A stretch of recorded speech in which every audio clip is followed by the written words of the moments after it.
Hola, hola, ¿qué tal? Muy, pero muy buenos días.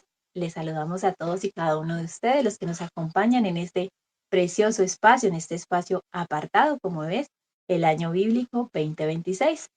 Recordando que estamos de lunes a viernes a partir de las 5:30 de la mañana, transmitiendo en vivo desde las diferentes plataformas, tanto en YouTube como también aquellos que se conectan por el enlace Solo Dos Padre e Hijo de la plataforma de Jiximit.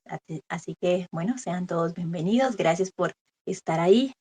Gracias por acompañarnos y hacer de este espacio un espacio especial, un espacio en donde juntos aprendemos más. Bueno, saludamos por allí a nuestra querida apreciada hermana Carolina, que ya se conecta desde YouTube. Dice, gracias a Dios por un día más de vida y de seguir escuchando estos hermosos estudios bíblicos. Dios bendiga sus esfuerzos a quienes impartirá la lección de hoy y a los que escuchamos bendecido día. Bueno, gracias hermana Carolina por esas palabras en esta mañana.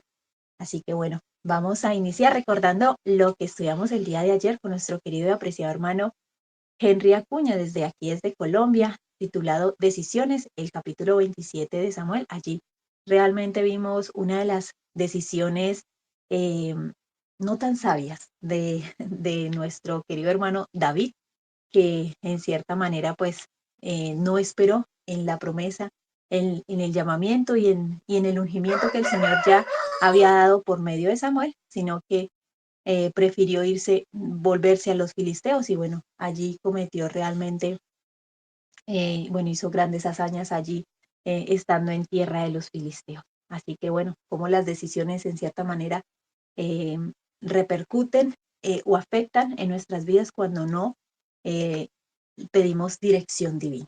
Así que bueno, eso fue el capítulo 27, estuvo ahí bien, bien especial. Y bueno, hoy continuaremos, Dios mediante, con el capítulo 28 y para ello estará acompañándonos desde Argentina nuestro querido y apreciado hermano Leandro Pena, a quien le mandamos un saludo muy especial a él y a su querida esposa también, que por ahí nos debe también estar escuchando y también estará participando. Así que vamos a invitarlos a tener una palabra de oración. Oremos. Amado Dios y Padre nuestro, que moras entre querubines, damos honor y gloria a ti en el nombre de Jesucristo, tu Hijo, y agradecemos, bendito Padre, por darnos la oportunidad de estar aquí una vez más, meditando en tu palabra. Dirígenos, dirige a tu Hijo y elegido y escogido para trazar este capítulo del primer libro de Samuel, Alejandro Pena. Señor, únjalo con el poder de lo alto y permita que también nosotros seamos ricamente bendecidos a través del estudio de tu palabra y que, Señor, lo que tú has revelado en lo secreto pueda salir en lo público y así dar honor y gloria a tu santo y precioso nombre y que todos, Señor, seamos llenos a través del mensaje que tú tienes preparado para nosotros en este día. En el nombre de Jesucristo, tu Hijo, te pedimos estas cosas y las agradecemos, bendito Dios. Amén Amén. y amén. Amén. Amén. Gracias, Amén. hermano Daniel, por dirigirnos en oración al trono de la gracia, en donde siempre acudimos y en donde recibimos oportuno socorro. Así que bueno, bienvenidos al capítulo 28 titulado El peligro del temor. Oh, qué interesante. Así que dispongamos nuestro corazón, abramos las escrituras y en el capítulo 28 del primer libro de Samuel y asimismo dispongámonos a aprender en esta mañana. Así que hermano Leandro, buenos días, les saludo y el espacio y tiempo es tuyo. Buenos días, hermana Alejandra, hermano Daniel, y bueno, a todos los hermanos que nos están acompañando en este día. Qué alegría saber que día en día Cristo nos acompaña. ¿Cuántos se alegraron de escuchar esta noticia? Ni se levantaron al recibir esta alabanza. Día en día Cristo está con nosotros. Amén. Eh, Quisiera saber simplemente si se ve la presentación, solamente para Amén. confirmar. Amén. Sí, hermano. Qué bendición saber que Cristo nos acompaña y que cuando su perfecto amor está en nosotros, no me afano ni me da temor. Cuando su poder nos guía, cuando sabemos que Él está a nuestro lado, no tenemos ningún tipo de problema. Y en ese sentido me gustaría introducir este tema con la lectura de 1 Juan 4:18, que dice lo siguiente. En el amor no hay temor, sino que el perfecto amor echa fuera el temor, porque el temor lleva en sí castigo, de donde el que teme no ha sido perfeccionado en el amor. En el amor no hay temor, ¿sí? Y este pasaje es central y es bisagra para la lectura de 1 Samuel 28. El perfecto amor, la perfecta revelación de Dios, porque Dios es amor, donde está el perfecto Dios, donde está el perfecto amor, echa fuera el temor. El temor, y es en el temor, no en el amor, lo que lleva el castigo, ¿sí? Es en el amor donde no hay castigo, es en Dios cuando entendemos que Dios es amor, ese Dios echa fuera el castigo, ese temor que lleva el castigo. Y es el temor, es la ausencia de Dios, el desconocimiento que produce desconfianza de Dios, lo que echa fuera, a la inversa, el perfecto amor. En 1 Samuel capítulo 28, verso 1 al 25, veremos dos historias que están conectadas por el temor. Ya ustedes lo vieron el capítulo de ayer, el capítulo 27. Hoy me toca leer algunos pasajes del capítulo 28, el verso 1 y 2, que conecta con la historia de ayer. Y veremos que en ambas historias, tanto la de David como la de Saúl, es el propio temor el que tiene consecuencias no buenas para la vida de ellos. Hay un peligro del temor. Así también vamos a ver cómo la voluntad de Dios de permitir estas situaciones y el revelar su voluntad de hacer que abunde el pecado, es con el único deseo de que la gracia sobreabunde en ambos. Y estos dos principios van a ser centrales en el estudio de hoy. Así que comencemos leyendo 1 Samuel 28, 1 al 2. Aconteció en aquellos días que los filisteos reunieron sus fuerzas para pelear contra Israel. Y dijo Aquis a David: ten entendido que has de salir conmigo a campaña, tú y tus hombres. Y David respondió a Aquis: muy bien, tú sabrás lo que hará tu siervo. Y Aquis dijo a David: por tanto, yo te constituiré guarda de mi persona durante toda mi vida. Solo a modo de repaso, ¿por qué David estaba con los filisteos? O sea, ¿por qué estaba con los enemigos de Israel? David había considerado que lo mejor para escapar de las manos de Saúl era fugarse a la tierra de los filisteos, ¿verdad? Eso vieron en el capítulo de ayer. Y escaparse de los problemas no siempre los resuelve, aunque muchas veces creamos que es lo mejor. Difícil no hacer algo así, por ejemplo, en situaciones de violencia familiar, no querer escapar de esa situación. Sin embargo, la decisión de ir a este lugar le trajo como consecuencia ser siervo de los enemigos de Israel. Miren lo que dice la sierva en Patriarcas y Profetas, página 644. Cometió David su primer error al desconfiar de Dios en Nob, y el segundo al engañar a Aquis. David había revelado nobles rasgos de carácter y su valor moral le había ganado el favor del pueblo, pero cuando fue probado, su fe vaciló y aparecieron sus debilidades humanas. Veía en todo hombre un espía y un traidor. En una gran emergencia, David había mirado a Dios con el ojo firme de la fe y había vencido al gigante filisteo. Creía en Dios y salió a la lucha en su nombre, pero mientras se lo buscaba y perseguía, la perplejidad y la aflicción casi habían ocultado de su vista a su Padre Celestial. ¿Cuál fue el primer error de David? Nos dice la sierva de Dios. Su primer error fue desconfiar de Dios, fue no conocer a Dios. Fue que ese perfecto amor no haya sido perfeccionado en él. Ese perfecto Dios, esa perfecta revelación de Dios, no haya calado hondo en su corazón. Y el segundo, luego de desconfiar de Dios, es engañar a Aquis. Y es interesante que el desconfiar de Dios trae como consecuencias ver en todo hombre un espía y un traidor. En el temor, ese desconocimiento de Dios que lo llevó a confiar y a creer que sus decisiones eran mejores que las de Dios, lo llevó a ver y a hacer más cosas para poder librarse de los problemas. Se sentía como huérfano, sin un padre que lo estaba acompañando y guiando. Y eso lo dice al final, ¿verdad? La perplejidad y la aflicción casi habían ocultado de su vista a su Padre Celestial. Y es interesante porque la gran pregunta que nos hacemos todos, ¿no? ¿Por qué pecamos? ¿Por qué vuelvo a caer una y otra vez? ¿Por qué erro día tras día en diferentes cosas, ¿no? Y la Escritura es clara con respecto a esto. Dice 1 Juan capítulo 3, verso 6. Todo aquel que permanece en él no peca. Todo aquel que peca no le ha visto ni le ha conocido. Qué interesante, ¿no? Porque sabemos que la vida eterna está ¿en qué? En conocer a Dios y a su Hijo Jesucristo. La vida eterna, tener vida para siempre, es conocerlos a ellos. Y el Señor nos invita a ir confiadamente al trono de la gracia, dice Hebreos 4. Ahora, ¿por qué no vamos? ¿Acaso el Señor se aparta de nosotros? ¿Se enoja y se va cuando pecamos? Bueno, antes de avanzar con eso, el texto nos indica, ¿no? Pecamos porque no le hemos visto ni le hemos conocido. La desconfianza trae el pecado, trae la maldad en nuestra vida. Hay un peligro que es invisible a nuestros ojos. Y buscamos en lo que hacemos, no hacemos, y nos olvidamos que tiene que ver con el conocer. El conocer a Dios es aquella obra que vamos a estar viendo hoy también. ¿Y por qué viene a nuestra mente que el Señor se aparta de nosotros? Isaías 59, 1 y 2 dice lo siguiente. He aquí que no se ha acortado la mano de Jehová para salvar, ni se ha agravado su oído para oír, pero vuestras iniquidades han hecho división entre vosotros y vuestro Dios, y vuestros pecados han hecho ocultar de vosotros su rostro para no oír. El pecado, no Dios, es el pecado el que produce enemistad entre nosotros y Dios. Dios no se va, dice que no se acortó la mano de Jehová.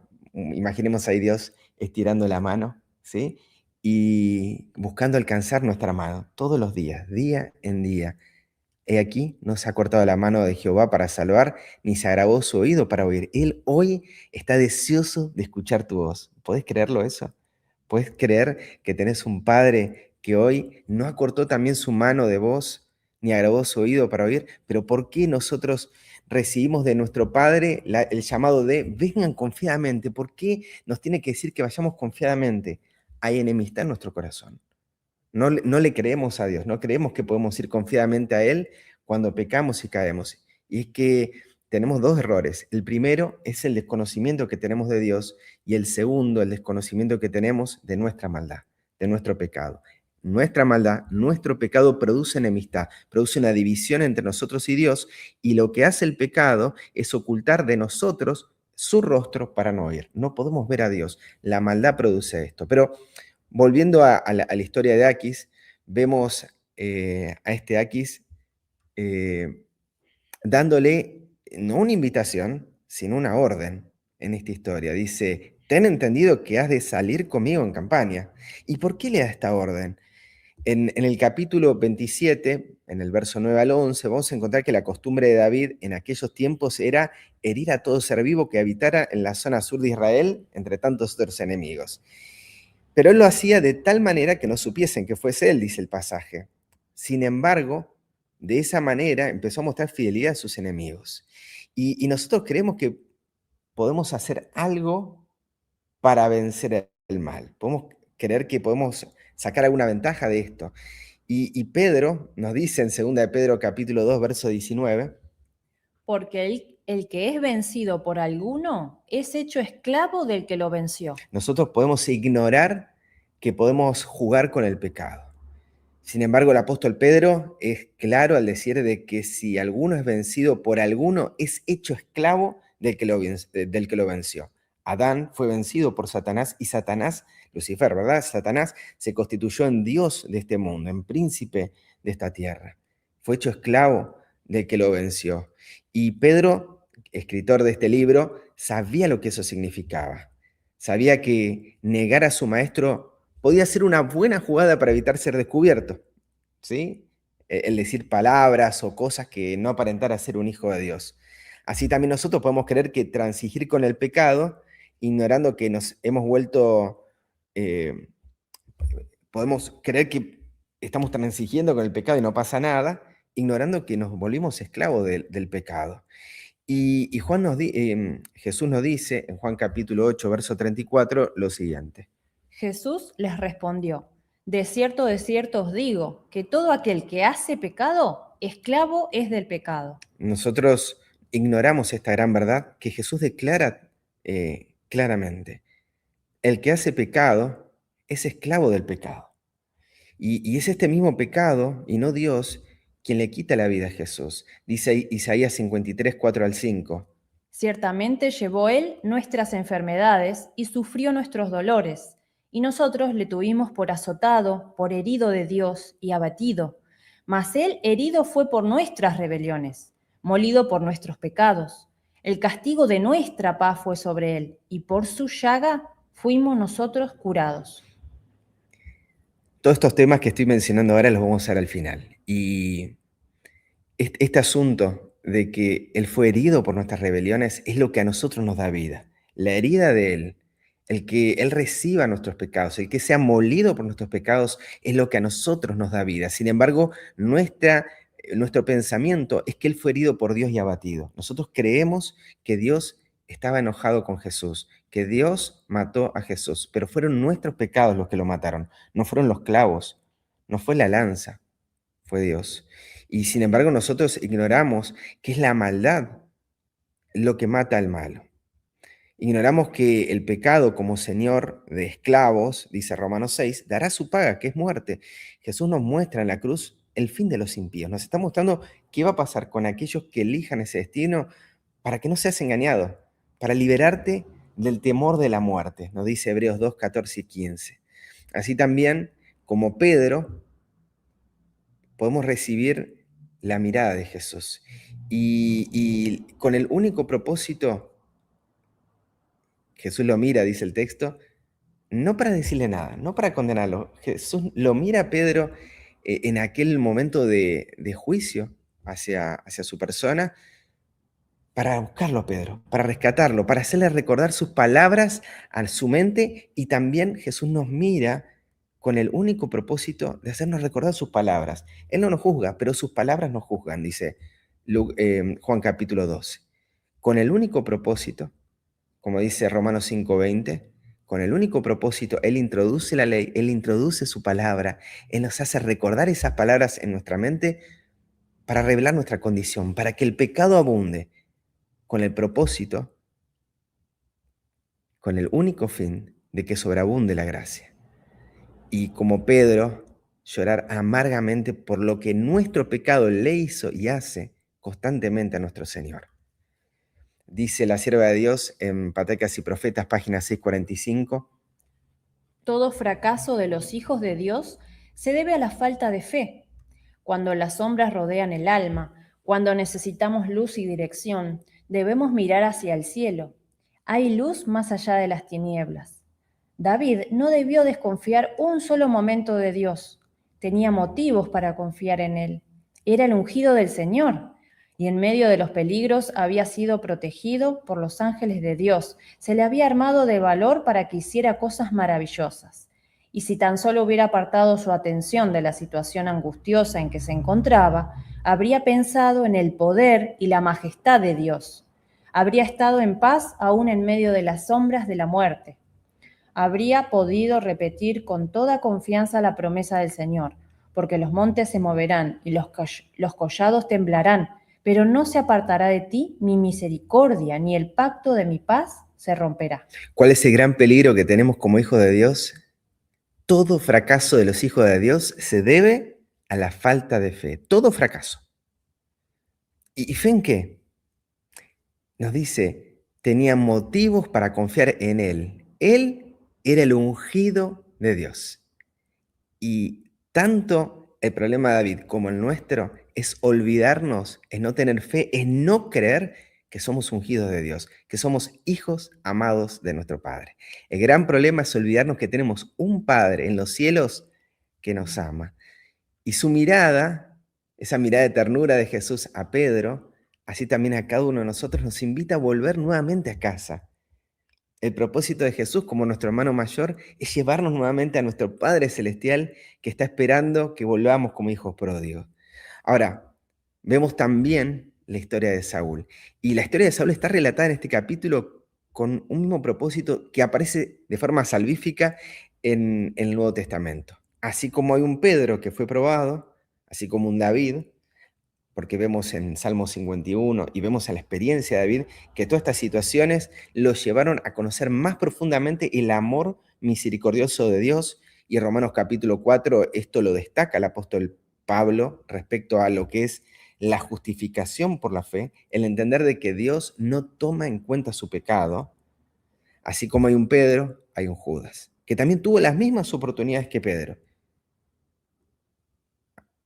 Mismas oportunidades, distintos resultados. Así como un David o un Saúl, así como un Pedro o un Judas. Y leamos la historia, 1 Samuel 28:3. Ya Samuel había muerto, y todo Israel lo había lamentado y le habían sepultado en Ramá, su ciudad. Y Saúl había arrojado de la tierra a los encantadores y adivinos. Ya hemos estudiado, o entiendo que lo han visto, en 1 Samuel capítulo 25, verso 1, que Samuel estaba muerto hace ya tiempo. Ahora, ¿por qué se lo está mencionando aquí? Y déjenme decirles que no es una mención histórica del evento de su muerte, sino una introducción a lo que vamos a leer a continuación. Se está queriendo explicar algo que necesitamos entender para que nadie tenga dudas respecto al estado en el que se encontraba el profeta al momento de suceder este evento. ¿Sí? Por otro lado, también nos aclara que Saúl había erradicado a todos los encantadores y adivinos. La palabra ahí que se utiliza para encantador y adivino es la palabra H178, Ob, y viene de balbucear el nombre de un padre, de hablar como un ventríloco, ¿sí? Y esto de hablar como un ventríloco no es simplemente para ejercer algún tipo de show o de acto, sino con el propósito de evocar espíritus, dice, de evocar fantasmas, muertos. Eso aparece ahí en la referencia Strong, H178. Por otro lado, también la Biblia no relata cuándo sucedió este evento de que Saúl había arrojado de la tierra a los encantadores y adivinos.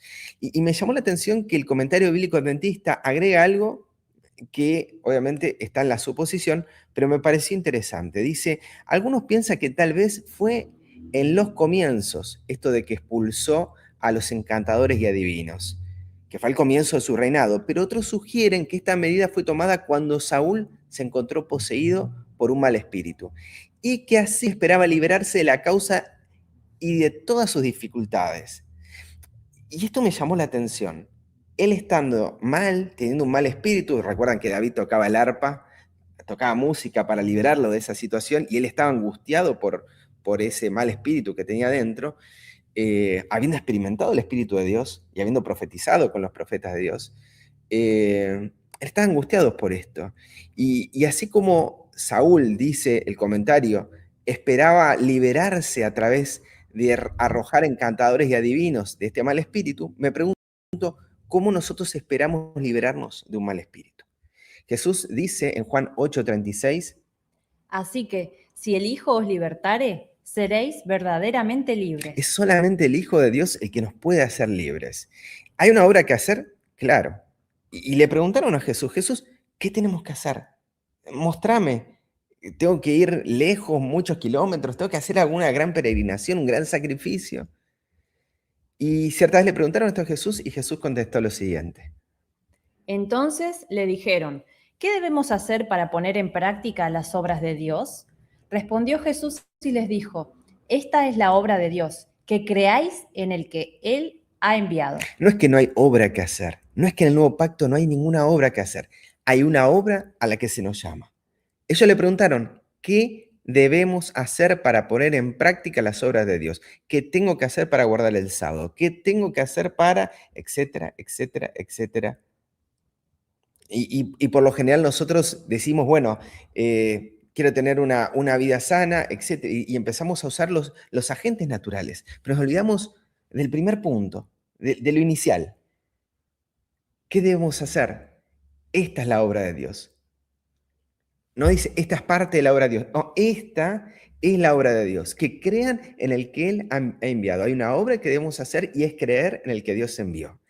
Y Juan escribió este evangelio con un solo propósito. Juan 20:31. Pero estas se han escrito para que creáis que Jesús es el Cristo, el Hijo de Dios, y para que creyendo tengáis vida en su nombre. Creer que Jesús es el Cristo, el ungido, es creer que es el Hijo de Dios. ¿Y qué significa esto? Al creer esta verdad, al creer que Jesús es el Hijo de Dios, recibimos vida en su nombre. Tendremos vida en su carácter. Jesús, como Hijo de Dios, nos revela cómo es Dios, cómo es su carácter. Creer que Jesús es la misma naturaleza de Dios es lo que nos da vida. ¿Y cómo nos da vida a Dios? 1 Juan 5, 11 al 12 dice: Y este es el testimonio, que Dios nos ha dado vida eterna, y esta vida está en su Hijo. El que tiene al Hijo tiene la vida. El que no tiene al Hijo de Dios no tiene la vida. la vida Dios nos la da por medio de su Hijo. El que tiene al Hijo tiene la vida. Y Juan nos vuelve a recalcar el propósito de su carta en esta misma epístola. Estas cosas os he escrito a vosotros que creéis en el nombre del Hijo de Dios, para que sepáis que tenéis vida eterna y para que creáis en el nombre del Hijo de Dios.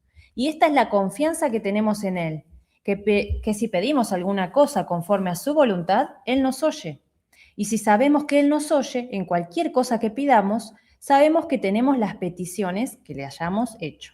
Creer en el nombre, en el carácter de Jesús, nos da confianza tal de saber que si le pedimos algo conforme a su voluntad, o sea, a su carácter, a lo que Él nos oye. ¿No es hermoso esto? Y es hermoso, y lo hermoso de esto es que si sabemos esto, si sabemos que si pedimos algo conforme a su voluntad, Él nos oye y sabemos que tenemos la respuesta a nuestra oración. Si sabemos que Él nos oye, dice en cualquier cosa que pidamos, sabemos que tenemos las peticiones. ¿Cuál es el gran problema nuestro? Es que no creemos que Dios nos escucha, que Dios nos ama. No sabemos cómo es Él, desconfiamos. El perfecto amor, hermanos, el perfecto conocimiento de Dios es lo que aleja el temor. De lo contrario, tendremos dudas, temor, y eso es exactamente lo que sucedió en la historia de Saúl. Dice 1 Samuel 28, 4 al 5. Se juntaron pues los filisteos y vinieron y acamparon en Sunem. Y Saúl juntó a todo Israel y acamparon en Gilboa. Y cuando vio Saúl el campamento de los filisteos, tuvo miedo y se turbó su corazón en gran manera. Es interesante porque el lugar donde Saúl se junta es a pocos kilómetros de donde se juntan los filisteos. Es en la altura, lo que es el monte Gilboa, y Sunem es un valle que se encuentra en ese monte Gilboa, ¿sí? Hay una cuenca entre dos montes. Y Saúl, hasta que no llega a Gilboa, que es el norte de Israel, es la tierra de Isaacar, él no se dio cuenta de esto, hasta que llegó allí. Había una preocupación de Saúl, por lo cual él no se daba cuenta que había un ejército enemigo que iba a su lado hasta que llegó allí. La preocupación de Saúl, la búsqueda de David, había consumido todos sus pensamientos y recursos, al punto tal que al encontrarse con los filisteos tuvo miedo y se turbó su corazón en gran manera. Encontramos entonces que el miedo tiene que ver con el desconocimiento de Dios. El perfecto amor no estaba en su corazón, no había aún sido perfeccionado, por eso no había sido echado de su corazón.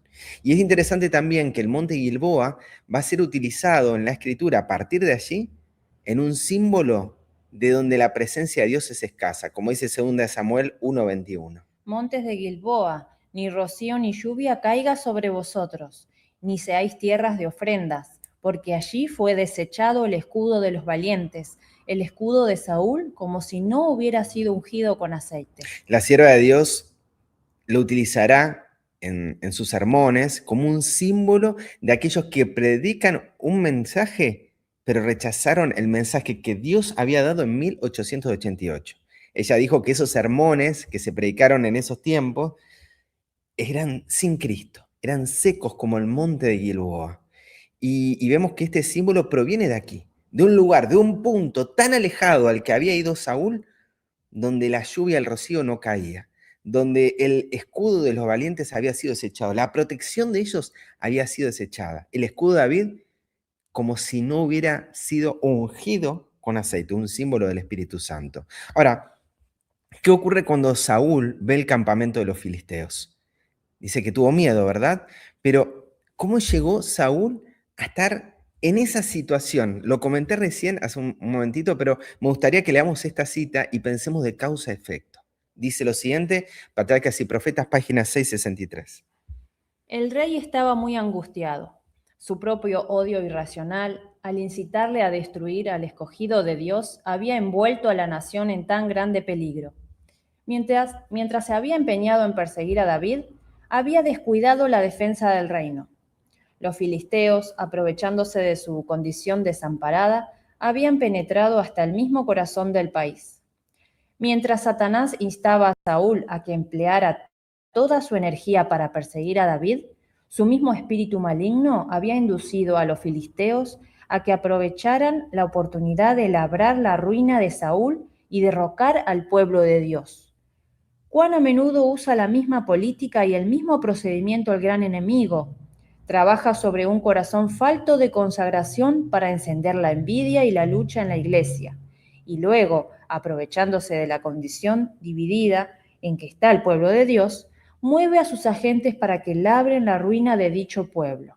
Volvemos entonces a la pregunta inicial. ¿Cómo llega Saúl hasta el monte Gilboa? Saúl, dice la sierva, estaba enceguecido en la búsqueda de David, que no se percató que el enemigo estaba al lado, estaba marchando al lado. Mientras iba subiendo Saúl en la línea verde, desde Gilboa, vemos que por el costado, por el lado del mar, estaba subiendo los filisteos y él ni se había percatado de esto. Hasta donde llegó al punto donde la presencia de Dios, donde la lluvia ya no estaba allí. ¿Y qué espíritu estaba dominando a Saúl? ¿Qué espíritu abunda en Gilboa? El mismo espíritu maligno que lo incidía a Saúl, ahora estaba incidiendo también a sus enemigos para que hicieran lo mismo que le estaba procurando hacer contra David. Saúl estaba cavando su propia fosa e iba a ser enterrado en esa fosa que estaba cavando. ¿Para quién es esta advertencia? Es interesante, ¿no? Porque dice, mientras Satanás estaba incitando a Saúl, su mismo espíritu había inducido a los filisteos. Ya no es solamente el espíritu de Satanás incitando a Saúl, sino que es ahora ese mismo espíritu obrando a través de Saúl sobre los filisteos. Ese mismo temor, esa misma maldad ahora estaba en sus enemigos. Y ¿para quién es esta advertencia? Nos dice la sierva, es para nosotros como pueblo de Dios. No olvidemos, mis hermanos, todo lo que sembramos, eso también cosechamos. Y Dios no puede ser burlado. Y permite que si sembramos envidia, si sembramos lucha dentro de la iglesia, cosechamos amargos frutos que traen la ruina a dicho pueblo. Ahora, ¿cómo tratamos nosotros al que no piensa como nosotros? ¿Lo perseguimos como Saúl? ¿Estamos enfrascados en querer resolver un problema de mi hermano que no piensa como yo en determinado punto y me dedico a sacar publicaciones, videos, etcétera, etcétera, para hablar de él? ¿Qué es lo que no sabemos según Jesús cuando nosotros pensamos que esa es una buena obra? Esa es la manera de acabar con nuestros enemigos. Dice Jesús en Lucas 9, 54 al 56. Viendo esto, sus discípulos, Jacobo y Juan, dijeron, Señor, ¿quieres que mandemos que descienda fuego del cielo como hizo Elías y los consuma? Entonces, volviéndose él, los reprendió, diciendo, Vosotros no sabéis de qué espíritu sois, porque el Hijo del Hombre no ha venido para perder las almas de los hombres, sino para salvarlas. Y se fueron a otra aldea. Mis hermanos, nosotros como laodicenses no conocemos que somos pobres, miserables, desventurados, cuitados, desnudos. No conocemos nuestra situación. No conocemos que no estamos revestidos por la justicia de Cristo, por el carácter de Dios. Y creemos que mandando fuego del cielo estamos haciendo bien, estamos haciendo la voluntad de Dios, como dice Juan 16, 2 al 4. Pensamos que podemos matar a otros en nombre de Dios y que estamos haciendo la voluntad de Dios. Pero esto harán, dice Jesús, porque no conocen al Padre ni a mí. No sabemos de qué espíritu somos. No es que lo hacemos adrede. El que peca es porque no le ha visto ni le ha conocido. Nosotros pecamos, nosotros pensamos que estamos haciendo la voluntad de Dios, pero el resultado es el desconocimiento de Dios. Y a lo largo de la historia esto ha pasado. Miren lo que dice la sierva de Dios en Palabra de Vida del Gran Maestro, página 52. A pesar de la amonestación de Cristo, los hombres han tratado de extirpar la cizaña. Para castigar a aquellos que se suponía eran obradores de maldad, la Iglesia ha recurrido al poder civil. Aquellos que diferían en sus opiniones de las doctrinas establecidas han sido encarcelados, torturados y muertos a instigación de hombres que aseveraban estar obrando bajo la sanción de Cristo. Pero es el espíritu de Satanás y no el de Cristo el que inspira tales actos. Es el mismo método que usa Satanás para conquistar el mundo. Dios ha sido falsamente representado por la Iglesia a causa de la forma de tratar con aquellos que se suponía eran herejes. Tremendo. La misma manera de actuar del pasado, ¿sí? Es la manera que Satanás utiliza, el método que utiliza para conquistar el mundo, pero Dios no actúa así. Nosotros tenemos un falso concepto. Dios ha sido falsamente representado cuando pensamos que la iglesia debe tratar de esta manera con los que se suponen herejes.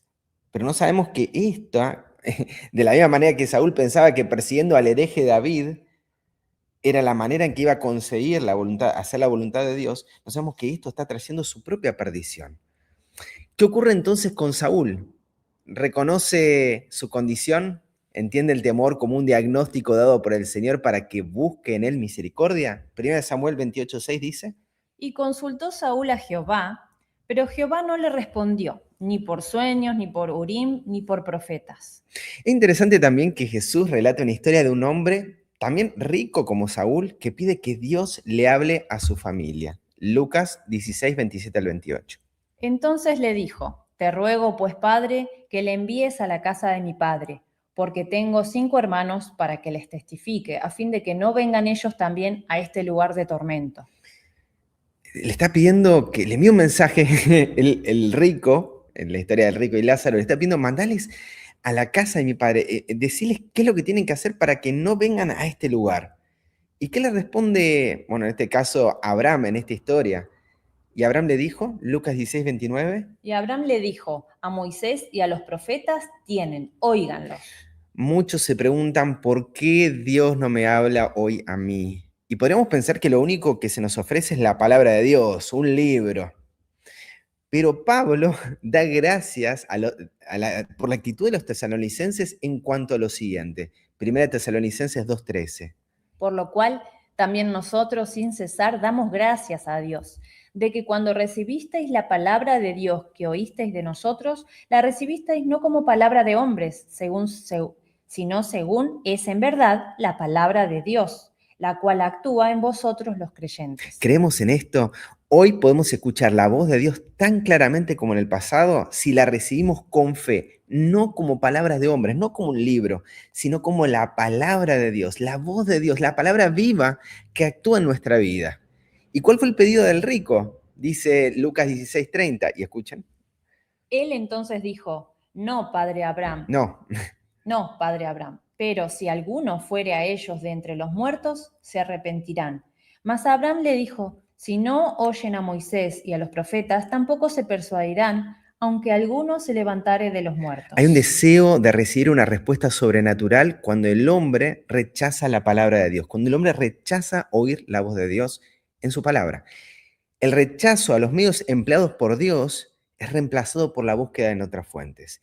¿Y nosotros qué deberíamos responder a este pedido? Si se nos dice, Dios no me habla, pero tenés la palabra. Bueno, pero dame una forma sobrenatural. ¿Qué deberíamos decir nosotros? Isaías 8, 19 al 20. Y si os dijeren, preguntad a los encantadores y a los adivinos que susurran hablando, responded, ¿no consultará el pueblo a su Dios? ¿Consultará a los muertos por los vivos? A la ley y al testimonio. Si no dijeren conforme a esto, es porque no les ha amanecido. Nuestra única seguridad, y escuchen bien, nuestra única seguridad será estar aferrados a la palabra de Dios, a la ley y al testimonio. ¿Por qué? Dice el Salmo 19:10. Deseables son más que el oro, y más que mucho oro afinado, y dulces más que la miel, que la que destila del panal. Tu siervo es además amonestado con ellos. En guardarlos hay grande galardón. ¿Quién podrá entender sus propios errores? Líbrame de los que me son ocultos.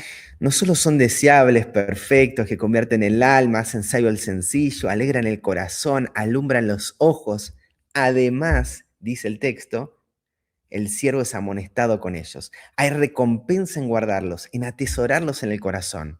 La única manera de ser librados de los errores ocultos, y nosotros como laodicenses tenemos errores que no conocemos, la única manera de aquello que como laodicenses no conocemos es a través de la ley y el testimonio.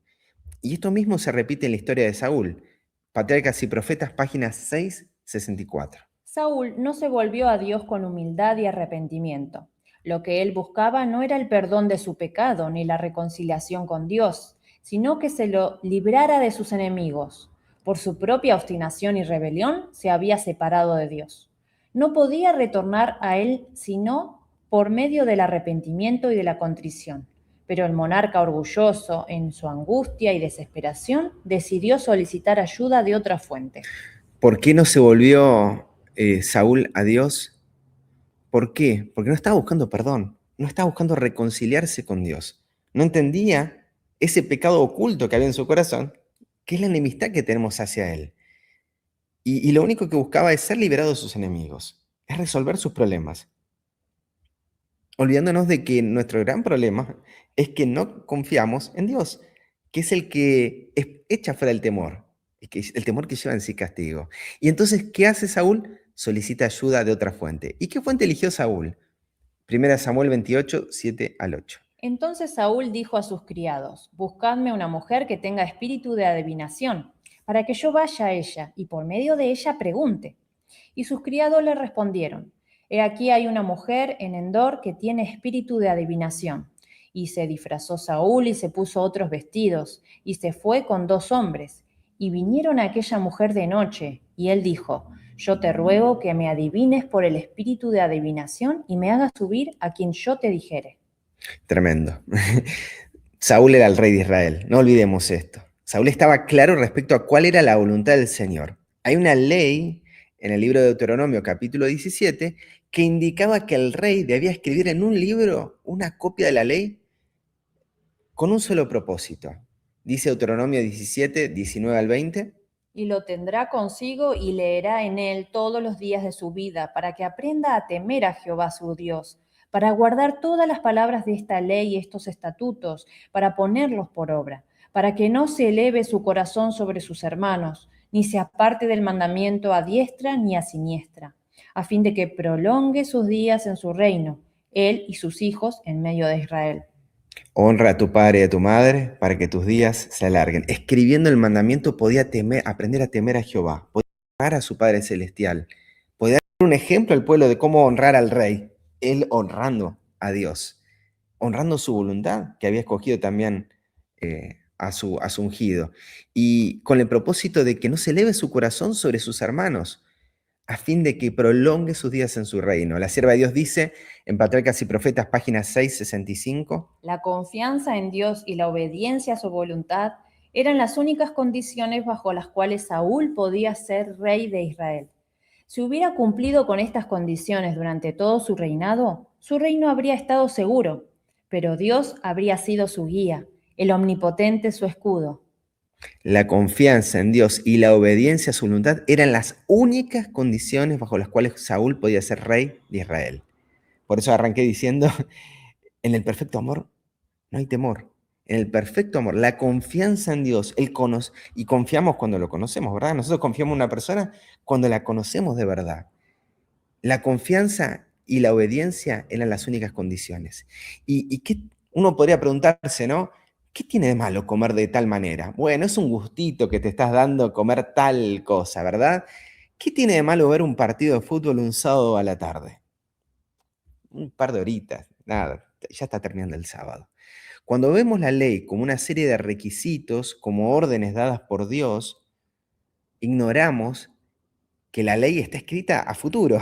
Es una promesa habilitadora de Dios para nuestra vida y no una orden, no un requisito de Dios. No dice no mates, dice no matarás.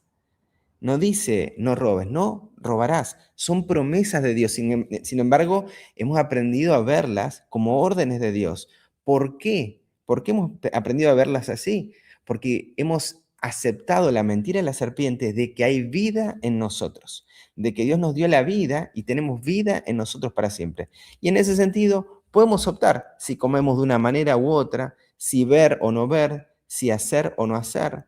Porque en definitiva lo que buscamos solamente es agradar a Dios, ignorando que la vida no es un paquete que se nos da, sino un flujo constante. En la confianza en Dios y en la obediencia tenía las condiciones únicas por las cuales Saúl podía mantener su lugar. Y así también dice la Escritura, la única manera, aprendiendo a temer a Jehová, la única manera que él podía prolongar sus días en su reino. La vida no fue algo que se le dio para siempre. El reino no fue algo que se le dio para siempre. Estaba en íntimo vínculo con el temor que él tenía acerca de Dios, con la honra que tenía hacia su Padre Celestial. La ley es una revelación de cómo es Dios, una revelación del perfecto amor que echa fuera el temor. Mientras pensamos lo que debemos hacer para ser salvos, que eso por lo general lo que uno se pregunta cuando habla de la ley de Dios, esto lo tengo que hacer para ser salvo, esto lo tengo que hacer para ser salvo, esto es de salvación, esto es de salvación, esto es de salvación. Estamos ignorando en la ley una revelación de lo que Dios desea hacer por y en nosotros. ¿Y en qué aspectos estaba claro Saúl sobre consultar a los muertos que está en la ley? Deuteronomio 18, 10 al 12 dice, entre varias cosas, no sea hallado en ti quien consulte a los muertos, porque es abominación para con Jehová cualquiera que hace estas cosas, y por estas abominaciones Jehová tu Dios echa estas naciones de delante de ti. fueron esos pecados, sobre todo el consultar a los muertos, el motivo por el cual las naciones paganas fueron expulsadas delante de Dios.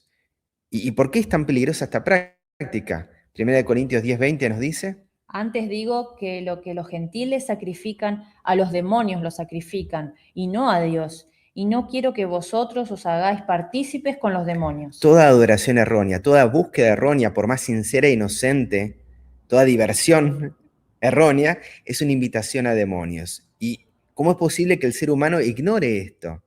2 Corintios 2:11 nos dice, Para que Satanás no gane ventaja alguna sobre nosotros, pues no ignoramos sus maquinaciones. perdón, no está en el texto.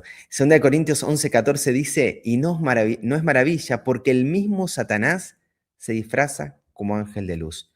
Nosotros no podemos ver el trasfondo de toda esta situación porque Satanás no aparece en su verdadero carácter, porque el pecado no aparece también en su verdadero carácter. El enemigo se disfraza con un manto de luz, de justicia, de bondad. ¿Y por qué se nos invita a saber esto ahora sí? 2 Corintios 2:11. Para que Satanás no gane ventaja alguna sobre nosotros, pues no ignoramos sus maquinaciones. Mateo 24:24. Porque se levantarán falsos cristos y falsos profetas y harán grandes señales y prodigios, de tal manera que engañarán, si fuese posible aún, a los escogidos. Y Apocalipsis 13, 13 al 14. También hace grandes señales, de tal manera que aún hace descender fuego del cielo a la tierra delante de los hombres, y engaña a los moradores de la tierra con las señales que se le han permitido hacer en presencia de la bestia, mandando a los moradores de la tierra que le hagan imagen a la bestia que tiene la herida de espada y vivió. ¿Por qué se nos invita a saber que Satanás se disfraza de ángel de luz? Para que no saque ventaja de nosotros. ¿Por qué? Porque dice el apóstol Pablo, no ignoramos sus maquinaciones. Jesús incluso nos declara que esto ocurrirá en el futuro. Estos no son problemas del pasado. Lo mismo que ha ocurrido en el pasado, lo mismo que vemos en la historia de Saúl, volverá a suceder. Estas historias son una amonestación para nosotros, dice el apóstol Pablo, son un ejemplo para quienes estamos viviendo en los días finales. Y Apocalipsis 13 nos declara que el sistema, la bestia, lo utilizará para engañar a los moradores de la tierra con señales. ¿Dónde se encontraba Endor, este lugar al que va Saúl? Dice, bueno, ustedes pueden ver ahí en el mapa, es un pueblo que pertenecía a la tribu de Isaacar, dice Josué 17:11, y es un pueblo que está ubicado en la ladera septentrional del valle de Moré. Es ahí nomás, fíjense en el mapa, es ahí nomás del monte Gilboa. Había que pasar para ir a Endor desde el monte Gilboa cerca de Sunem. Es decir, es tremendo, pero lo que está mostrando es que para que Saúl vaya a Endor tenía que pasar cerca del campamento del enemigo. ¿No le está mostrando algo esto? En el lugar donde estás no está la presencia de Dios. Para ir a consultar la respuesta que buscas, tenés que ir cerca del enemigo. Todas las banderas rojas tenía Saúl aquí, para que él viera, estaba enceguecido, porque no podía recibir respuesta de Dios, y estaba yendo en la dirección contraria. Saúl fue disfrazado a ver a la divina de Endor para hacer lo que condenó él, para hacer aquello que él estaba condenando, que era la búsqueda de adivinos y de nigromantes. ¿Y podemos escondernos nosotros de Jehová? ¿Podemos burlar a Dios al pecar en secreto? No se puede ocultar nadie, dice Jeremías 23:24. ¿Se ocultará alguien? ¿Se ocultará alguno, dice Jehová, en escondrijos que yo no lo vea? ¿No lleno yo, dice Jehová, el cielo y la tierra? ¿A dónde miré de tu espíritu? Dice también el salmista. ¿A dónde huiré de tu presencia? Su presencia lo llena todo. Sin embargo, lo ignoramos y buscamos expulsarlo de nuestra vida. Como Caín, en vez de reconocer nuestro pecado, proyectamos en Dios las maldiciones que son consecuencias de nuestro pecado. Vos me estás expulsando de la tierra. No, tu pecado, que la tierra trague la sangre de tu hermano, hace que la tierra sea infértil. Maldito serás de la tierra. No te va a dar tu fruto. No, vos me estás expulsando. Proyectamos en Dios como maldiciones lo que es consecuencia de nuestro pecado. Desconociendo a Dios, lo estamos expulsando de nuestra vida. Pero así como Dios no condenó a Caín, todo lo contrario, le pone una marca de protección.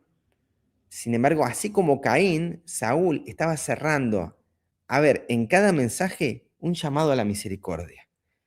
Y nos dice la sierva en la página 665 de Patriarcas y Profetas: Dios había soportado mucho tiempo a Saúl, y aunque su rebelión y su obstinación casi habían acallado la voz divina en su alma, aún tenía oportunidad de arrepentirse. Pero cuando en su peligro se apartó de Dios para obtener luz de una aliada de Satanás, cortó el último vínculo que lo ataba a su Creador. Se puso completamente bajo el dominio de aquel poder diabólico que desde hacía muchos años ejercía sobre él y lo había llevado al mismo borde de la destrucción. ¿Quién cortó el vínculo entre Dios y Saúl? ¿Dios o Saúl? Dice que Dios había soportado a Saúl por mucho tiempo. Y aún en esa situación tenía oportunidad de arrepentirse. ¿Quién corta ese vínculo? Y hermanos, por favor, tengamos bien claro esto. Fue Saúl quien cortó el último vínculo con el que lo ataba a su creador. Y hemos escuchado muchísimos temas respecto a cuándo es el cierre del tiempo de gracia, pensando que Dios está ahí como un maestro diciendo: 5 minutos y se termina el examen, vamos a ponerse las pilas, a ver que no está, perdón el argentinismo, ¿no? A ponerse listos, porque acá se termina el examen y el que no está santificado es injusto para siempre. Cuando olvidamos que es el hombre el que está tomando la decisión de cortar el vínculo con Dios y Dios dando hasta lo último oportunidad de arrepentirse. Es el hombre el que por elegir a una aliada de Satanás como mensajera, el que corta el vínculo con Dios. Y esto lo lleva a la destrucción. Primera de Samuel 28, 9 al 10 dice lo siguiente. Y la mujer le dijo: He aquí tú sabes lo que Saúl ha hecho, cómo ha cortado de la tierra a los evocadores y a los adivinos. ¿Por qué pues pones tropiezo a mi vida para hacerme morir? Entonces Saúl le juró por Jehová diciendo: Vive Jehová, que ningún mal te vendrá por esto. Bueno, ¿quién es esta mujer que aparece allí, esta divina? Nos dice la sierva en Patriarcas y Profetas, página 665. Esta mujer había pactado con Satanás entregarse por completo a su dominio y cumplir sus propósitos. Y en cambio, el príncipe del mal hacía milagros para ella y le revelaba cosas secretas.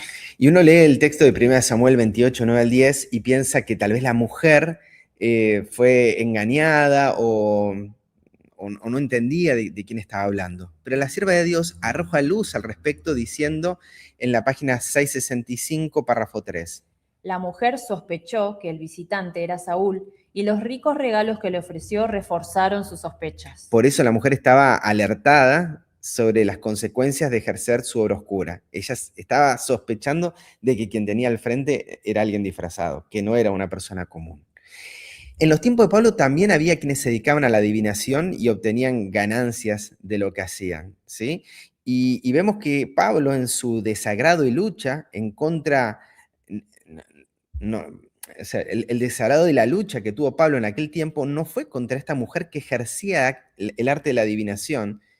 No buscó la muerte de ella, como Saúl mataba divinos y encantadores, ¿sí? No buscó esto, sino buscó la liberación de ella. Y Pablo lo dice en Efesios 6, que nuestra lucha no es contra carne ni sangre.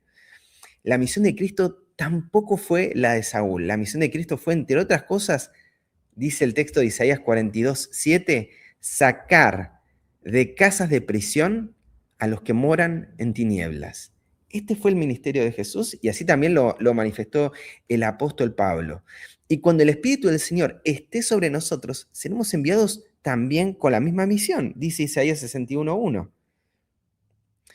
El Espíritu del Señor está sobre mí, por cuanto me ha ungido para enviar buenas nuevas, etcétera, etcétera, etcétera. Y esto me llevó a la siguiente reflexión. Dice el Salmo 107, 10, 13 y 14. Algunos moraban en tinieblas y sombra de muerte, aprisionados en aflicción y en hierros. Luego que clamaron a Jehová en su angustia, los libró de sus aflicciones, los sacó de las tinieblas y de la sombra de muerte, y rompió sus prisiones. ¿Será que creemos que hay sanidad para ellos también? ¿Será que creemos en Jesús como un salvador para el adivino, para el medium, para el que está aprisionado en aflicción y en hierros, en tinieblas y en sombra de muerte? Pues el salmista dice que cuando ellos clamaron, Él los libró.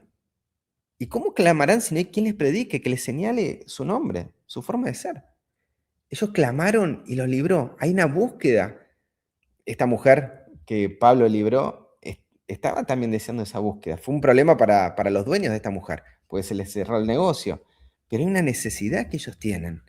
Solamente este paréntesis. Sigamos con 1 Samuel 28, 11 al 14. La mujer entonces dijo, ¿a quién te haré venir? Y él respondió, hazme venir a Samuel. Y viendo la mujer a Samuel, clamó en alta voz y habló a aquella mujer a Saúl diciendo, ¿por qué me has engañado? Pues tú eres Saúl. Y el rey le dijo, no temas, ¿qué has visto? Y la mujer respondió a Saúl, Samuel, y humillando el rostro a tierra, hizo gran reverencia. El pedido de Saúl descubrió quién era él. Le sacó todo el disfraz que tenía Saúl. Ahora la mujer lo reconoció. Tú eres Saúl. Tú me engañaste. Es interesante que quien tenía miedo, Saúl, el que tenía temor y por eso va a la divina, luego le dice, no temas. ¿Sí? Qué contradicciones. Y en la introducción de este texto, en el verso 3, ya se nos habían señalado acerca del estado de Samuel. Ya hacía tiempo descansado, o sea, estaba muerto. La escritura es clara con respecto a este tema y solo lo voy a hacer a modo de repaso, que el estado de los muertos, dice Eclesiastés 9, 5 al 6,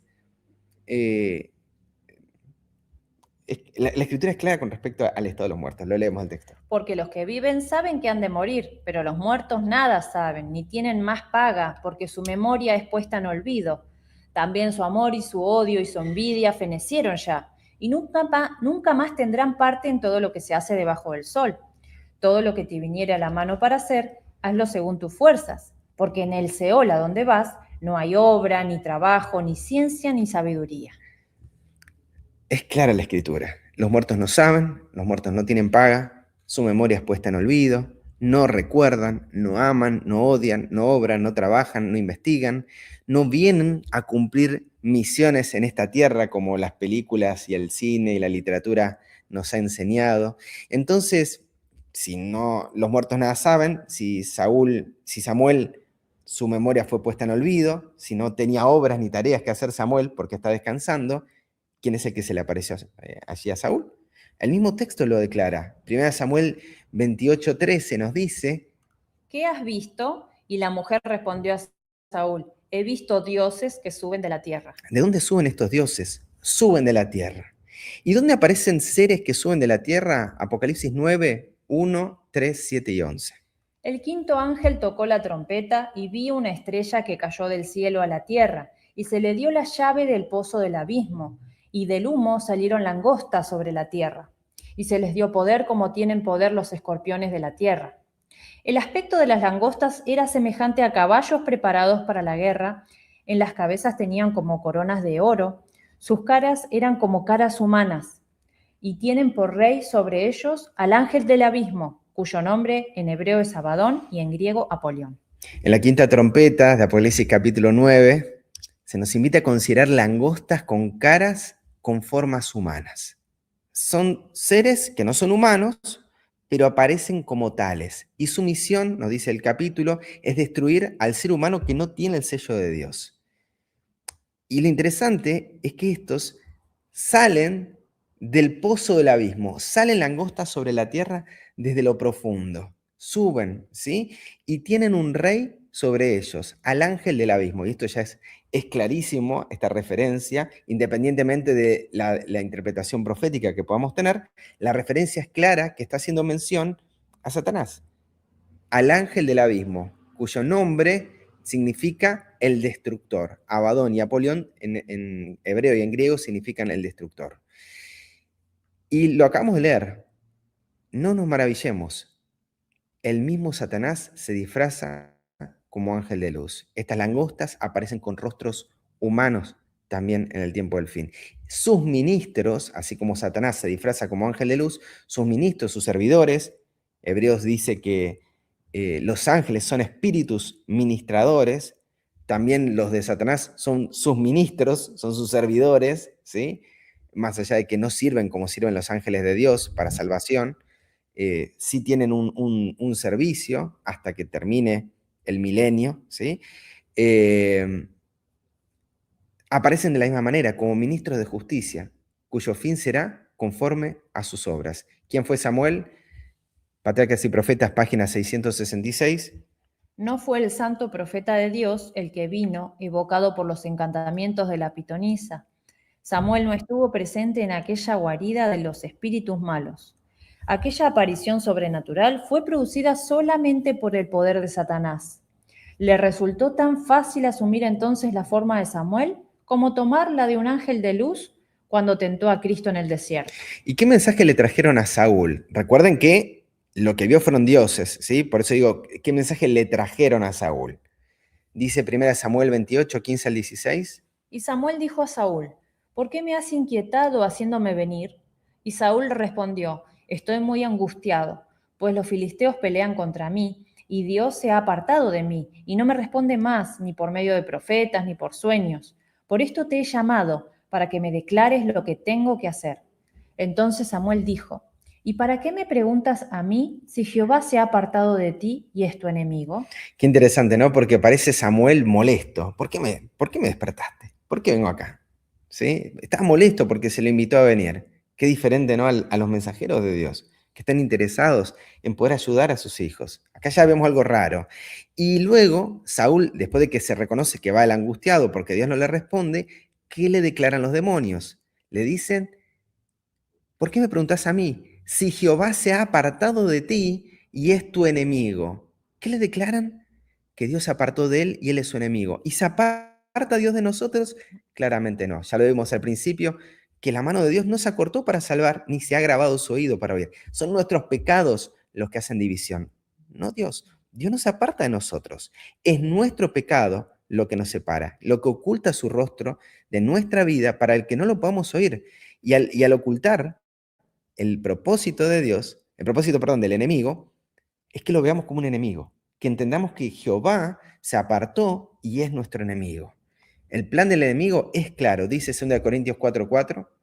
El Dios de este siglo cegó el entendimiento de los incrédulos, para que no les resplandezca la luz del Evangelio de la gloria de Cristo, el cual es la imagen de Dios. El deseo del enemigo, el plan, es evitar que recibamos la luz de la buena nueva del Evangelio acerca de la gloria, que es el carácter de Cristo, ¿sí? ¿Y quién es Cristo? Es la imagen de Dios. Esa es una buena nueva. Conocer la luz que viene de esa buena nueva acerca del carácter de Cristo significa recibir la luz de la buena nueva de cómo es Dios.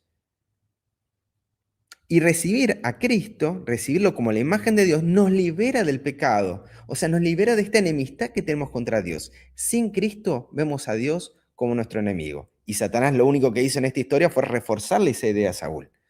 Por otro lado, vemos que el plan del enemigo, en la voz de este supuesto Samuel, es traer la destrucción a nuestra vida. Dice la sierva en Patriarcas y Profetas, página 666. Saúl se había colocado totalmente en poder de Satanás, y ahora aquel que se deleita únicamente en causar miseria y destrucción, aprovechó bien la oportunidad para labrar la ruina del desgraciado rey. A mí me gustaría que podamos meditar en este punto y por favor quiero ser muy cuidadoso en lo que voy a decir. El propósito de Satanás, al hablar a través de otro medio, fue traer destrucción sobre su persona. Hoy en día la sociedad está yendo también tras las nuevas tecnologías para encontrar las respuestas que están en la palabra de Dios. Y ojo, quiero ser claro en esto, el problema no son las nuevas tecnologías, sino el uso que estamos haciendo de ellas. El problema no es el martillo. Yo con el martillo puedo clavar un clavo y hacer una mesa, o con el martillo puedo usarlo como un arma para destrucción de una persona. Y en este caso, la sociedad hoy en día está utilizando estas nuevas tecnologías, estableciendo diálogos que debiéramos hacer únicamente a Dios en oración.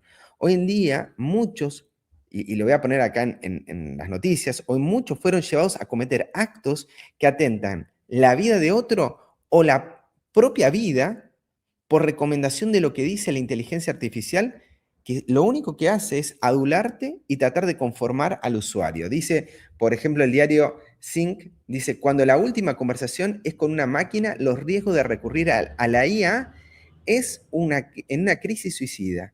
Y declara que las muertes de varios adolescentes tras interactuar con chats como ChatGPT y Character AI han encendido las alarmas sobre el uso de estas tecnologías por parte de jóvenes en situación de vulnerabilidad emocional. Ahora son parte del problema que podrían llegar a ser una solución.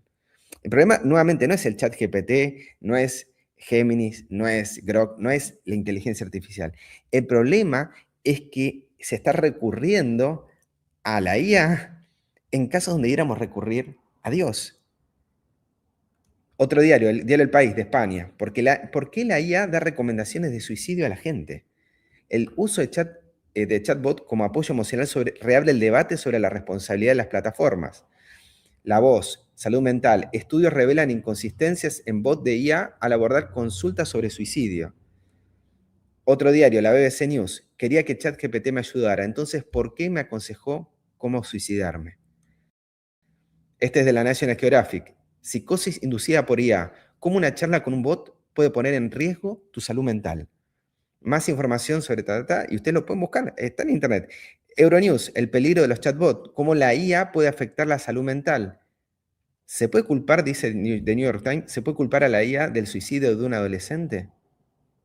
Y yo estoy hablando solamente de quitarse la vida. Hay casos donde personas han querido quitar, por ejemplo, la vida de la reina de Inglaterra, en su momento cuando estaba viva, y se lo ha detenido y se han encontrado pruebas de que la IA lo estaba halagando de que haga esto. La IA es una herramienta y lo que va a buscar es halagarte, tratar de convencerte de que lo que vos estás diciendo está bien, y muchas veces no es cierto. Ustedes ya la habrán usado alguna vez y encontraron que no todas las respuestas son ciertas. Sin embargo, la gente no chequea, no busca si eso es verdad.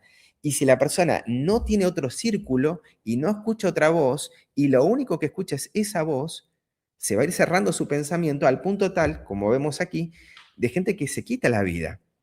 El pecado que está en el corazón, la enemistad, se va a potenciar con estas tecnologías. Lo va a reproducir. Lo que está haciendo la inteligencia artificial es reproducir el pecado que estaba dentro tuyo. No inventa nada nuevo. Te está halagando a vos, te está acompañando en tu pensamiento. ¿Vos creés que la Tierra es de esta forma? ¿Vos creés que hay conspiraciones de los aliens? Bueno, está perfecto, vamos para adelante. ¿Vos creés en eso?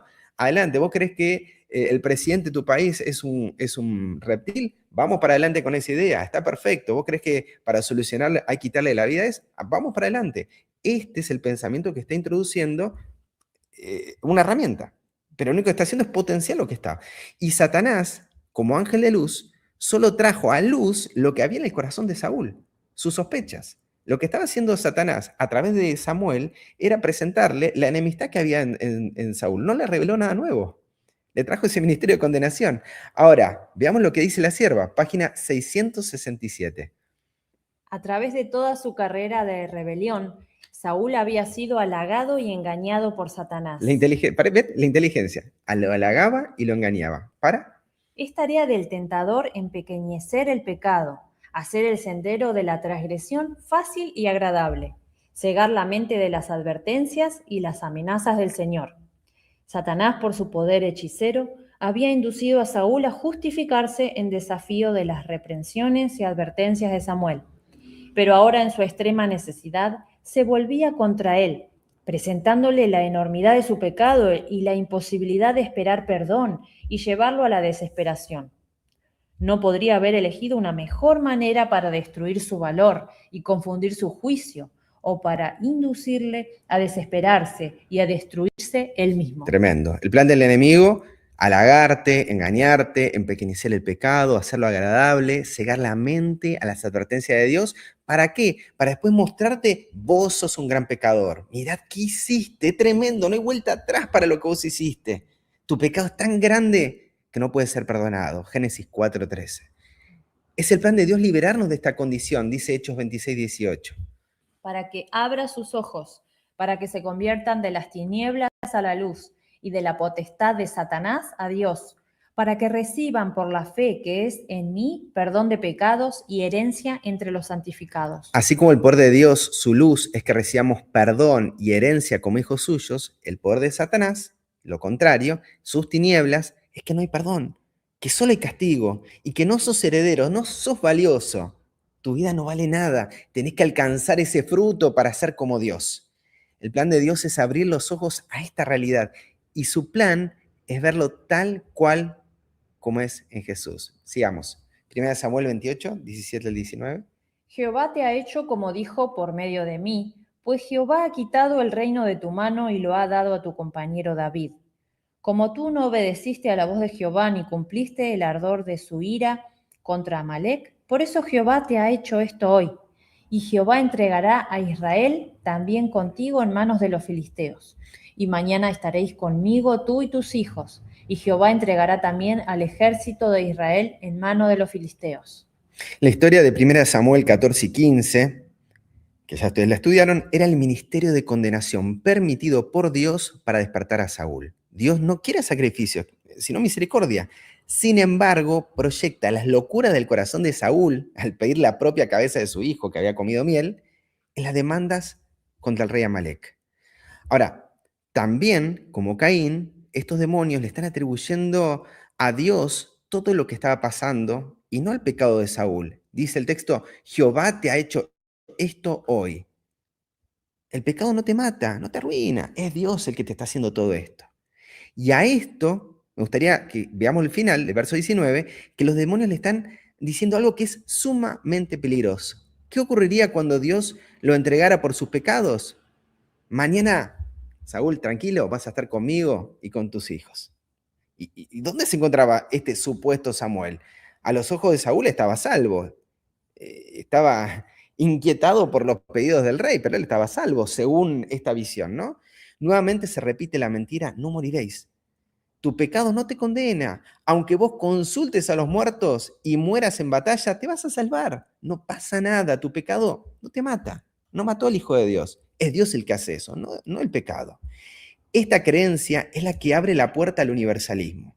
Una creencia que dice que Dios va a salvar a todos, ¿sí? Dios es tan bueno que va a forzar a todo el mundo, por más que no quiera, a ser salvo. Y esta idea, no solamente terrible desde lo teológico, lo bíblico, también trae realidades materiales terribles. La sierva de Dios dice, y no lo voy a leer por cuestión de tiempo, no aparece acá en la pantalla, bueno, los invito a ver Conflicto de los Siglos, página 528, anoten, Conflicto de los Siglos, página 528, nos dice que si fuera cierto que las almas de todos los hombres van directamente al cielo en la hora de la disolución, entonces bien podríamos anhelar la muerte antes que la vida. O sea, la creencia de que Dios va a salvar a todos, de que vas a tener una segunda, por más que fuiste malo acá, vas a tener una segunda oportunidad después, te lleva a quitarte la vida. Esto es terrible. Esto es terrible. ¿Y cuál fue el resultado? Bueno, todos lo conocemos en la historia de Saúl. Se terminó quitando la vida. Solo la verdad de que Jesús es el Hijo de Dios nos libera de este error. El poder de Dios, la sabiduría, la vida que nos da, está en su Hijo. Y es que en su Hijo encontramos remisión de pecados, porque no vino a condenar, sino a salvar. Así también encontramos herencia entre los santos, porque nos revela qué valor tenemos como Hijo de Dios. ¿Qué nos lleva a quitarnos la vida? El desconocimiento de que somos valiosos, de que somos hijos amados por el Padre, de que somos importantes para Él, de que tiene hasta nuestros cabellos contados. Sus pensamientos para con nosotros no se pueden contar. ¿Qué clase de amor es este? Ay, perdón. Hay perdón. Y la historia concluye de esta manera. 1 Samuel 28, 20, y lo vamos a leer hasta el 25. Entonces Saúl cayó en tierra cuán grande era, y tuvo gran temor por las palabras de Samuel, y estaba sin fuerzas, porque en todo aquel día y aquella noche no había comido pan. Entonces la mujer vino a Saúl, y viéndolo turbado en gran manera, le dijo: He aquí que tu sierva ha obedecido a tu voz, y he arriesgado mi vida, y he oído las palabras que tú me has dicho. Te ruego, pues, que tú también oigas la voz de tu sierva. Pondré yo delante de ti un bocado de pan para que comas, a fin de que cobres fuerzas y sigas tu camino. Y él rehusó, diciendo: No comeré. Pero porfiaron con él sus siervos juntamente con la mujer, y él les obedeció. Se levantó, pues, del suelo y se sentó sobre una cama. ¿Qué efecto trajeron las palabras de estos dioses, de los demonios? Trajeron temor. Y el temor solo lleva castigo. Hay un peligro del temor. Es el perfecto amor el que lleva fuera, el que echa fuera el temor. Es la completa revelación de Dios la que trae remisión de pecados y herencia. ¿Y qué más trajo temor? Se cayó a la tierra, se desplomó, dice el texto, estaba sin fuerzas porque no tenía pan, no tenía la palabra de Dios. Él que estaba buscando la palabra de Dios no la tenía. Y esto lo revela la parte física. Él, al no estar alimentado físicamente, no estaba alimentado tampoco espiritualmente. ¿Y qué hace Saúl? Lo que no tenía que haber hecho. Escuchó la voz de la mujer, que ahora la mujer lo alimentaría. Dejaría de recibir la palabra de Dios para recibirla a través de una mujer. Es el mismo caso de Adán y Eva. Eva, antes de ser Eva, era varona, no era Eva. Comienza a ser Eva después de la caída. Y Eva es un verbo hebreo que es el Javá, que significa ser, es la vida. Es la típica frase que hoy se usa: mi amor, sos mi vida, ¿no? Pero lo que nos olvidamos es que esa frase está declarando de que no es Dios nuestra vida, es mi esposa, es mi mujer, vos sos mi vida. La vida del hombre ya no estaría en Dios, sino que lo que él buscaría alcanzar, la vida que buscaría alcanzar estaría, por ejemplo, en este caso, en la belleza de su mujer, en la experiencia momentánea de estar con ella, para luego caer en un ciclo de fracaso y desilusión, y nuevamente en esa tensión. Dice la sierva que al consultar aquel espíritu de tinieblas, Saúl se había destruido y se había separado de esa fuerza que ya no podía ser de ayuda, de bendición para el pueblo de Israel. ¿Y qué le trajo la pitonisa? Es interesante esto. Perdón por el tiempo, pero la verdad que este capítulo vale la pena cada detalle. 1 Samuel 28, 24 al 25. Y aquella mujer tenía en su casa un ternero engordado, el cual mató luego y tomó harina y la amasó y coció de ella panes sin levadura. Y lo trajo delante de Saúl y de sus siervos, y después de haber comido se levantaron y se fueron aquella noche. ¿Qué pasa? ¿Qué ocurre cuando consumimos? Porque todos estos son emblemas de Cristo, ¿verdad? El pan sin levadura, el ternero, son todos emblemas del cuerpo de Cristo. ¿Qué ocurre cuando los comemos sin discernir que todo esto son símbolos de Él, que todo procede de Él? Dice el apóstol Pablo en 1 Corintios 11, 29 al 30.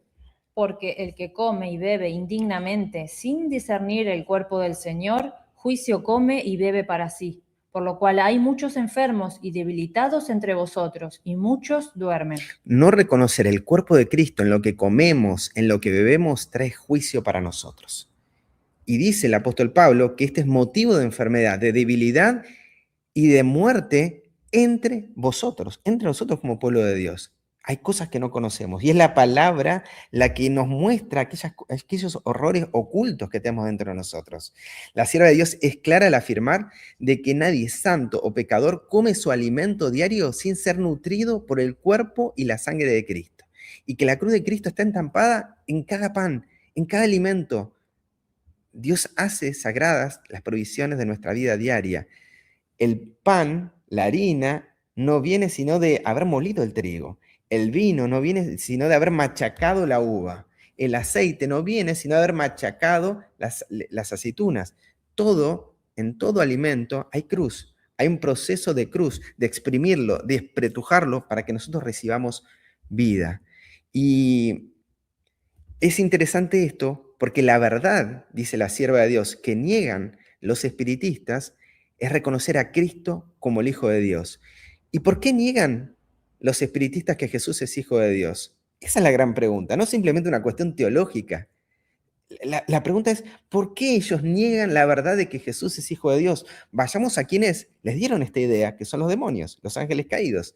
Ellos dijeron, esto está en Cada Día con Dios, página 126, dice lo siguiente. Hubo ángeles que fueron expulsados del cielo porque no quisieron obrar en armonía con Dios. Cayeron de su elevada condición porque querían exaltarse a sí mismos. Habían llegado a esa situación porque se olvidaron de que su hermosura física y de carácter provenían del Señor Jesús. El hecho que los ángeles caídos querían ocultar era que Cristo es el unigénito Hijo de Dios, y por eso llegaron a la conclusión de que no tenían por qué consultar a Jesús. ¿Qué verdad querían ocultar los demonios? Que la hermosura física y de carácter provenían de Cristo. Rechazar a Cristo como fuente de bendición para nuestra vida implica rechazarlo como hijo de Dios. ¿Y por qué no habrían de consultarlo? ¿Qué hay de malo en hacer esto o aquello? Nos olvidamos que nuestra vida depende constantemente de Él, que es un don que recibimos de Él y que es un don que no viene sino a través de un costo altísimo. Por eso es que tomamos malas decisiones, porque hay cosas que no sabemos.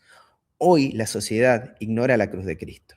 Desconoce que por las llagas de Cristo, por sus heridas que nuestros pecados le hacen, día tras día, nosotros somos curados. Hoy nos toca a nosotros hacer la misma decisión. Hay solo una manera de salir de este ciclo de condena y temor que lleva consigo castigo. Es una condena que si nosotros conociéramos, nunca lo hubiésemos crucificado, dice el apóstol Pablo. Y es lo siguiente, 1 Juan 4, 16 al 17. Y nosotros hemos conocido y creído el amor que Dios tiene para con nosotros. Dios es amor, y el que permanece en amor permanece en Dios y Dios en él. En esto se ha perfeccionado el amor en nosotros, para que tengamos confianza en el día del juicio, pues como Él es, así somos nosotros en este mundo. Cuando conocemos y creemos el amor que Dios tiene para con nosotros, cuando sabemos que somos amados por Él, permaneceremos en Él. Y esto perfecciona el amor en nosotros. Y lejos de tener temor, tenemos confianza en el día del juicio. Si hoy estás atravesando una situación de temor, si hoy estás pasando por una situación de angustia, te quiero decir que no estás solo, que día en día Cristo está contigo. Sos un hijo, sos una hija del Rey, sos muy amada por Él, sos la delicia de un padre, no lo olvides. Que Dios te bendiga.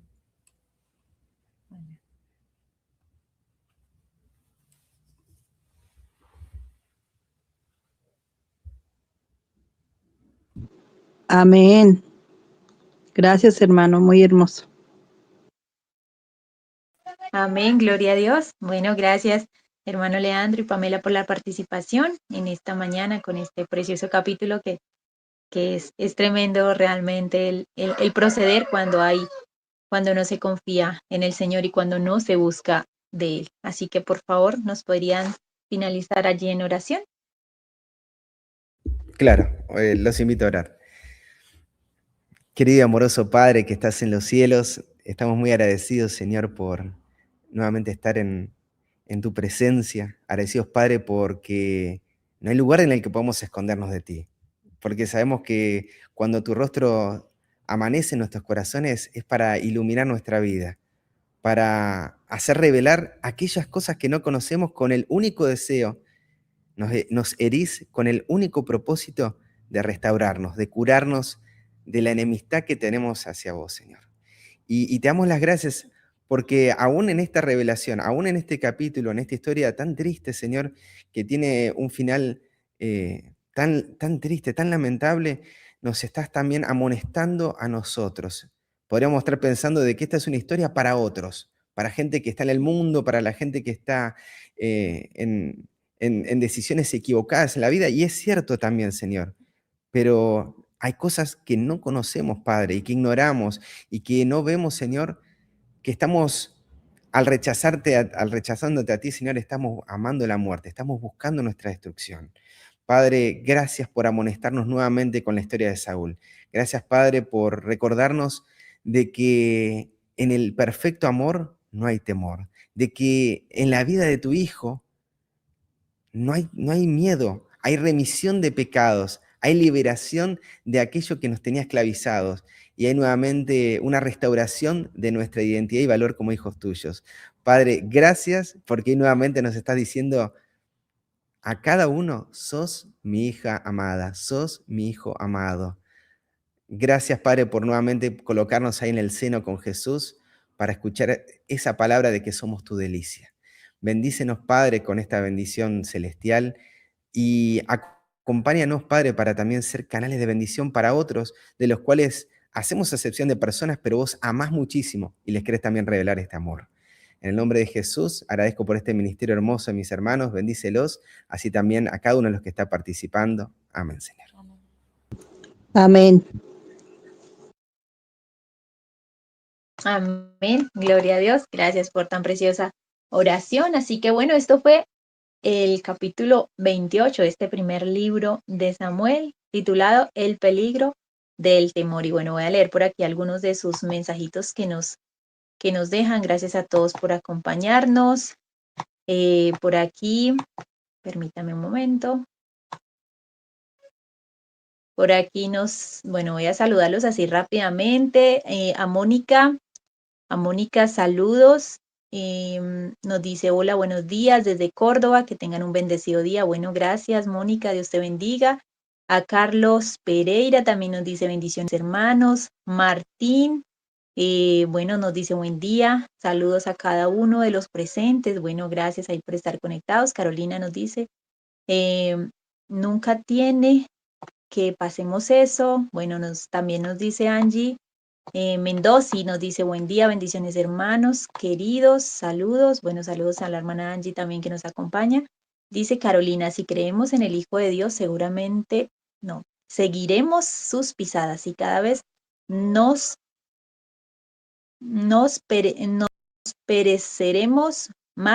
pareceremos más al Señor. El Señor no tenía temor, por eso dormía durante la tormenta, nos dice Carolina. Excelente tema, muy inspirado, gracias queridos, nos dice Angie Mendoza.